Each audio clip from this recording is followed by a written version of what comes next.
Many aspiring artists literally grew up dreaming of performing before a huge, roaring crowd. But Andy Griggs didn't come to music until he was 18.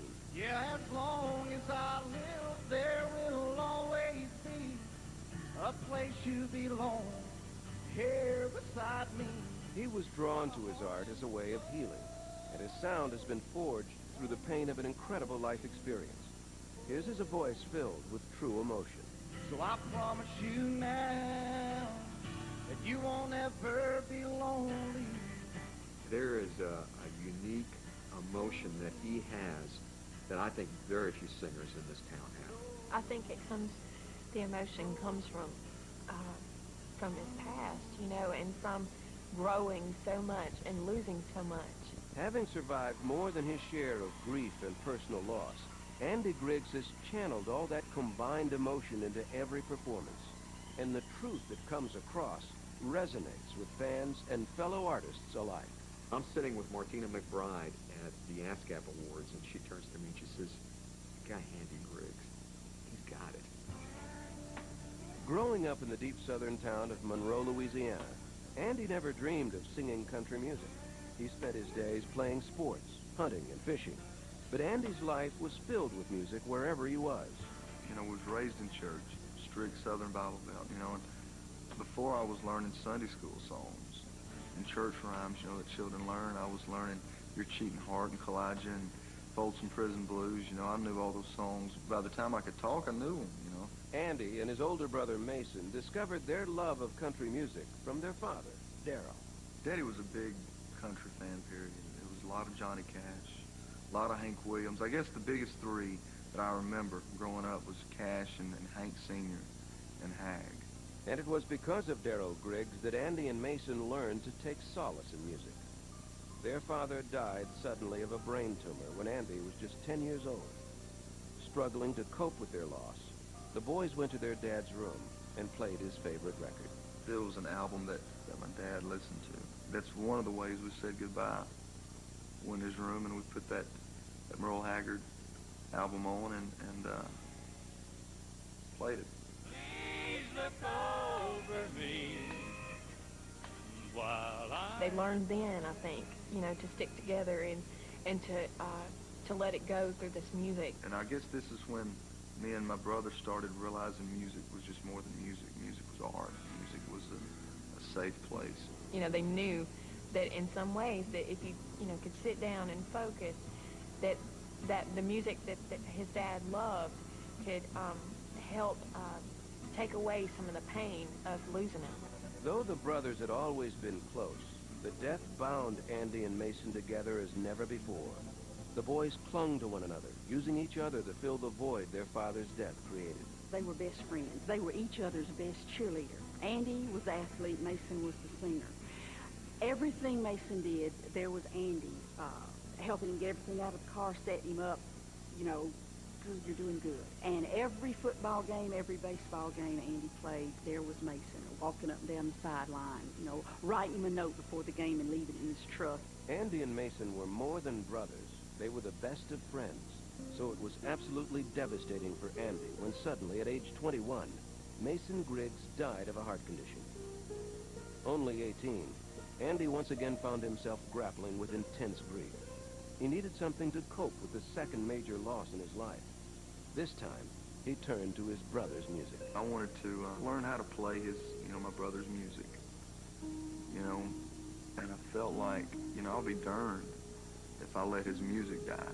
When Mason passed away, Andy felt led to get out the guitars and kind of pick up where Mason had left off. He literally picked up his guitar. He'd never really played before, and started learning all of his songs just to carry it on, and that's what it got him in it.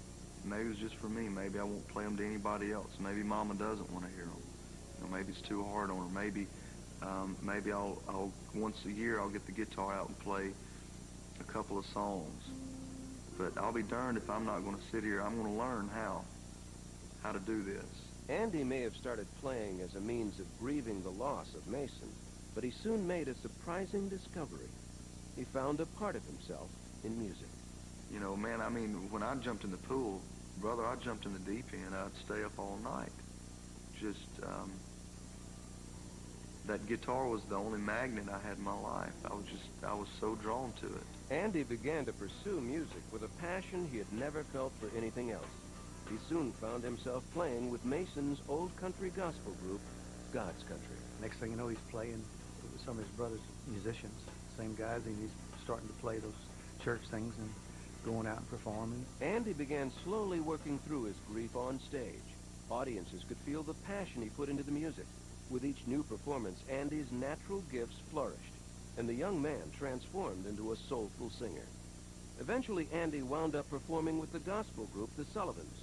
It was there he met the youngest Sullivan daughter, Stephanie. The date was February the 25th. And I walk in and I'm meeting them, you know, and there she is, and she was playing piano. It was really one of those moments where we both just kind of stopped. We'd never seen each other before, ever. Back home we call it Twitter-pated. I sure did get Twitter-pated. I'm a Christian, and I believe that that God was going to send me someone that was supposed to be my soulmate. And from the time that I saw him, it was almost like something I didn't want to believe, you know, but it was so strong, the connection between us two, that I had to. And a year later, we get married. So I've known her exactly to the day 1 year, because we got married February the 25th of '95. Believing deeply in her new husband's gift, Stephanie encouraged Andy to follow his dreams, even though they both knew the odds were stacked against them. With $1,500 in their pockets, the newlywed couple packed up and made the move to Nashville. The early going was anything but easy. Me and my wife were definitely starving artists when we came to town, just like everybody else. And it's hard. It's really hard, because your story is no different than anyone else's. I was working at a daycare, and he was working at a greenhouse.